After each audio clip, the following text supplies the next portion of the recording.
जी।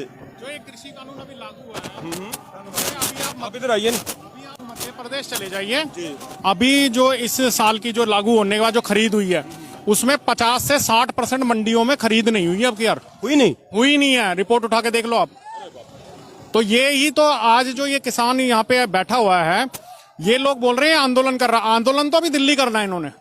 ये तो इनको वहम है सरकार को। ये तो इन्होंने पड़ाव डाला हुआ है यहाँ पे, और पड़ाव जब डाला हुआ है तो भैया यहाँ पे खाएंगे भी, पिएंगे भी और अपने रहेंगे भी। तो अभी क्या है, किसी के भी आपको बातों में नहीं जाना चाहिए कि सरकार कह रही है कि भी कृषि कानून के ये फायदे हैं, कृषि कानून के ये फायदे हैं। आप हर स्टेट में चले जाइए, उस कृषि कानून के वो जो फायदे हैं ना, वो धरती पे आ चुके हैं। जैसे मध्य प्रदेश में अगर आप जाओगे तो 60% मंडियों में इस बार खरीद नहीं हुई है, तो अगले साल वो मंडियां बंद है। मंडियां खत्म हो गई तो किसान खत्म हो जाएगा। भाई साहब एक बात और कहना चाहूंगा। सरकार बार बार हमें जो किसानों को बोले जा रही है कि भाई एमएसपी की जो पीछे से व्यवस्था आ रही है, हम उसी को ही कंटिन्यू कर रहे हैं। इनसे सिर्फ एक ही बात पूछी जाए कि भाई कृषि कानून जो आपने बनाया है, तो वो भी पीछे से जो चला रहा था उसको ही आने देते। बिल्कुल भाई जब तुम उसमें बदलाव कर सकते हो, कानून बना सकते हो, तो एमएसपी पे भी बना देते। उसमें कौन सी बड़ी बात थी। अभी कृषि कानून से जुड़ी एक बात और बताऊंगा आपको। जो आवश्यक अधिनियम के अंतर्गत जो आलू प्याज वगैरह आते थे, इन्होंने उस पर कानून बना दिया कि भाई उसकी स्टोरेज कर सकते हो आप। तो जैसे ये कानून लागू हुआ, उसकी स्टोरेज होने के बाद आलू के दाम 50 रुपए किलो से ऊपर चल गए थे। तो ये सरकारों को, यूपी हो गई और भी कई सरकारों को, इस कानून को वापस लेना पड़ा कुछ दिनों के लिए, और आलू की कीमत अब नीचे आई है उस वजह। वहाँ के किसान बोल रहे थे, मैं यूपी बॉर्डर गया था, वो बोल रहे थे कि जब हमारा आलू स्टोरेज में था तो इन्होंने धक्के से निकलवाया। हाँ, तो आप सोचिए कि हमें क्यों बताना पड़ रहा है कृषि कानून के फायदे और नुकसान। वो तो धरती पे मतलब ये तो मतलब प्रैक्टिकल रूप में हो चुका और हर रूट पे आ चुके हैं। और एक बात और कहना चाहूंगा, बार बार सरकार के नुमाइंदे ये बोलते हैं, ये तो किसान आंदोलन सिर्फ पंजाब और हरियाणा के लोग ही कर रहे हैं। इनसे एक रिक्वेस्ट है, आप हाईवे से पुलिस और बैरिकेड हटवा लो। आपको ना पूरा भारत यहाँ दिखाएं तो हम कहें। मैं एक बात और जोड़ना चाहता हूँ, आप भारतीय रेल को चला दो। हाँ, भारतीय रेल को चला दो, लेकिन आप एक चीज बताओ ना भाई, भारतीय रेल तो चलो दूर दराज के वालों के लिए होगी, जैसे कर्नाटका और महाराष्ट्र वगैरह, लेकिन जो राजस्थान है, छत्तीसगढ़ है, मध्य प्रदेश है, हिमाचल है, उत्तराखंड है, आप हाईवे खोलो और बैरिकेड हटा लो। अगर आपको सारे यहाँ ना मिले तो हमें बता देना। ये बात बहुत बढ़िया बोली इन्होंने। एक बात और बोलूंगा, ये बार बार पंजाब के ऊपर ये उंगली उठाते हैं कि जी इन्होंने पिज्जा बांट दिया, इन्होंने जी वो गोलगप्पे बांट दिए, इन्होंने ये बांट दिए। इनको ये नहीं पता, पंजाब के लोग जो ये मक्के की रोटी और सरसों का साग खाते हैं ना, ये उससे महंगा होता है गुड़ के साथ जो खाते हैं, और रोज खाते हैं। तो आके देख लेना कितनी इनके अंदर ताकत है और कितनी इनके अंदर वेल्थ है। तो और पंजाब के किसान के जो बच्चे होते हैं, उनमें अगर 4 बच्चे हैं, 2 बच्चे हैं, तो एक बच्चा कनाडा, इंग्लैंड वगैरह वहां से रहता है। तो ये जो पैसा और ये फंड है, ये जो घर पे आया हुआ वो पैसा है, वहां से मंगाया नहीं का, जो घर पे आया हुआ पैसा वहां यहाँ लग रहा है। किसी पॉलिटिकल पार्टी का इसमें कोई इन्वॉल्वमेंट नहीं है। ये बातें शायद उनको पता हो, लेकिन अब बात तो प्रोपेगेंडा की है ना, तो वो ऐसा है। देखो आप एक चीज समझना, क्या होता है कि सरकार है, जैसे सरकार एक देश की माँ बाप होती है, ठीक है, वो माँ बाप होती है, उसका दिल कैसा है वो वही जानते हैं, ठीक है। लेकिन उन्होंने अब की बार किसान आंदोलन में ये दिखाया कि वो बिना बच्चों की हमने सरकार बना दी, जिनके भी बच्चे नहीं है वो वाली सरकार बन गई, उनको पता ही नहीं है बच्चों को कैसे पाला जाता है। आज ये एक छोटी सी बात है यार, आप लोग इस कृषि कानून को वापस लो और इन सबको बड़े आराम से घर जाने दो, और इन सबको बुलाओ, इनके नुमाइंदों को, जो इनके लीडर्स हैं उनको बुलाओ, उनके यहाँ बैठ के कृषि बिल पे बात करो और उसको पास करवा लो, समाधान हो जाएगा। समाधान हो गया। इसमें करना क्या है? सरकार को यही समझ में नहीं आ रहा कि नुकसान क्या हो रहा है कृषि बिल को वापस लेने। सरकार का नुकसान क्या है? किसानों का तो नुकसान किसान बता रहे हैं, तभी यहाँ बैठे हैं, पर सरकार तो नहीं बता रही ना कि हमारा इस कृषि बिल को वापस लेने से ये नुकसान है। फिर दूसरी बात, जी हम इतने संशोधन कर देंगे, आधे से ज्यादा संशोधन करने को तैयार हैं शुरुआत में ही, तो फिर बिल अच्छे कहां से हो गए? जब आप उसमें संशोधन करने के लिए तैयार हो गए तो उसमें अच्छे बिल वाली बात ही कहां से रहेगी? ऐसा है भाई साहब, राम राज्य का वादा करके जो पार्टी आई थी, मतलब उनकी आप मुझे एक प्राप्ति बता दो 7 साल में। देखिए ऐसा है, हम लोग क्या है, जो भारत की जनता है बहुत प्रेम प्यार से रहने वाली है, चाहे सिख कौम हो, चाहे हरियाणा के लोग हो, चाहे राजस्थान के लोग हो, मतलब किसी भी स्टेट में चले जाओ, सब प्यार से रहने वाले लोग हैं। लेकिन क्या है, हमारे बीच में ये जो नफरत फैलाने वाले लोग आ गए हैं, इनकी वजह से आज हमारा जो यूथ है वो ये सज्जनता भूलता जा रहा है, ये प्रेम प्यार भूलता जा रहा है। ठीक है, अब आप बात करते हो कि ये सरकार ने 7 साल में क्या किया। देखो क्या है, इसका प्रश्न आपको कहीं से किसी से पूछने की जरूरत ही नहीं है। आप अपने अंदर ही पूछो कि 7 साल में, मैं हर भारत के नागरिक से पूछना चाहता हूं, इस 7 साल में आप सिर्फ एक कंपनी का नाम बता दो जो नई खुली हो। एक कंपनी का नाम, सिर्फ एक कंपनी का नाम। पब्लिक सेक्टर की मतलब जैसे आपकी सैमसंग है, या क्या कहते हैं इंडिया की अपनी रिलायंस है, अडानी है, आप इस 7 साल में एक कंपनी का नाम बता दो जो खुली है। बंद हुई कि लिस्ट आपके बाद तैयार होगी, वो तैयार है। जेट एयरवेज जी, ये बिक रहा है, वो बिक रहा है, सब मतलब इनका वो हो रहा है। लेकिन एक कंपनी का नाम ढूंढ लो, आपको पता चल जाएगा भारत में कितना विकास हुआ है।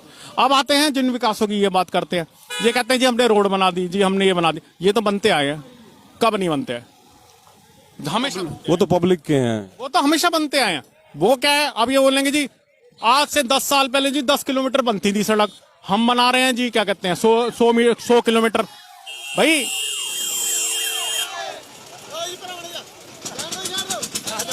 ਪੀਟਰ ਰੇੜਾ, ਮੈਂ ਕਹਿੰਦਾ ਸਾਡੇ ਭਾਰਤ ਦੀ ਜਿਹੜੀ ਖੋਜ ਹੈ, ਕੱਲੀ ਖੋਜ ਸਾਡੀ ਪੀਟਰ ਰੇੜਾ ਉਹ ਆ ਗਿਆ। 21ਵੀਂ ਸਦੀ ਦੇ ਵਿੱਚ ਸਾਡੀ ਇੱਕੋ ਖੋਜ ਹੈ ਪੀਟਰ ਰੇੜਾ, वो आया हुआ है। तो उसमें क्या है कि ये कहते हैं जी हमने 50 किलोमीटर सड़क बना दी। तो उसमें क्या होता है कि देखो जी ऐसा है, हर 10 साल में या 5 साल में टेक्नोलॉजी चेंज होती है, उसमें सरकार का कोई रोल नहीं होता। पहले खेतों में जो किसान मतलब खेती होती थी वो हलों से होती थी, अब होने लगी ट्रैक्टरों से। अब ट्रैक्टर वाला बोला यार तू क्या करता था, अपने पिताजी को बोला कि तुम क्या करते थे, तुम 2 बीघा करते थे, हम आज 2 किल्ले कर रहे हैं। इसका जवाब मेरे पास है। नहीं, उसका जवाब मेरे पास है। अगर उन्होंने 10 किलोमीटर बनाई है तो इसीलिए तो आपको लेके आए हैं भाई। नहीं, वो टेक्नोलॉजी चेंजेस की वजह से, टेक्नोलॉजी चेंज है ना। आज आपके मशीनरी इतनी आ गई है कि आप हर काम मशीन से कर रहे हो, और वो मशीनों का आपका कोई रोल नहीं है, वो तो जो कंपनियां मशीनें बनाती है उनका रोल है। भाई साहब मैं आपको बताऊं, मेरा जो काम है मुझे KMP पे घूमना पड़ता है, तो लिटरली मुझे नहीं पता कि मेरा कितना पैसा टोल टैक्स में गया है। ये लोगों की सड़कें हैं। हाँ, पैसा तो खैर जनता से ही आता है, हम हमारी सड़कें हैं वो। नहीं लेकिन देखिए क्या होता है, पैसा आपके पास है, मेरे पास भी है। हाँ। अगर टेक्नोलॉजी नहीं होगी तो आप खरीदोगे किसको? वो तो मैं तो जैसे अभी आपको मैं बताता हूँ, आप माइक में ऐसे बात कर रहे हो, आपका ये वायरलेस सिस्टम है, पहले तो नहीं होता था ऐसा। तो वो क्या होता था कि उसके लिए बहुत अरेंजमेंट करने पड़ते थे ऐसे इंटरव्यू लेने के लिए। तो ये टेक्नोलॉजी का असर है कि आज जो ये सोशल मीडिया इतना मतलब हाई टेक सिस्टम की वजह से बहुत जल्दी न्यूज को इधर से उधर कर लेता है। तो इसमें अब मोदी जी आके कह दीजिए आज की न्यूज 1 सेकंड में वहां पे आ गई, अरे आपकी वजह से थोड़ी आई, ये तो टेक्नोलॉजी की वजह से। बिल्कुल, सड़कें 10 की जगह 100 में आई, तो टेक्नोलॉजी की वजह से। आपने क्या किया, आप उस रोड का नाम बताइए जिस रोड में मिट्टी थी, गड्ढे थे, वो रोड आपने नई बनाई हो तो वो हम मानेंगे कि आपने बनाई है। लेकिन 2 लेन की 4 लेन कर दी तो उससे आपने सिर्फ टेक्नोलॉजी के बेसिस पे उसको अपग्रेड किया। तो वो नहीं, वो तो चलता आया, वो तो हमेशा से जो अपने इंजीनियरिंग डिपार्टमेंट्स हैं, जो टेक्निकल डिपार्टमेंट्स हैं, उनका काम होता है, वो हमेशा अपग्रेडेशन पे काम करते रहते हैं। आपने सिर्फ उनको फंड प्रोवाइड करना होता है। फंड कहां से आता है? जनता से।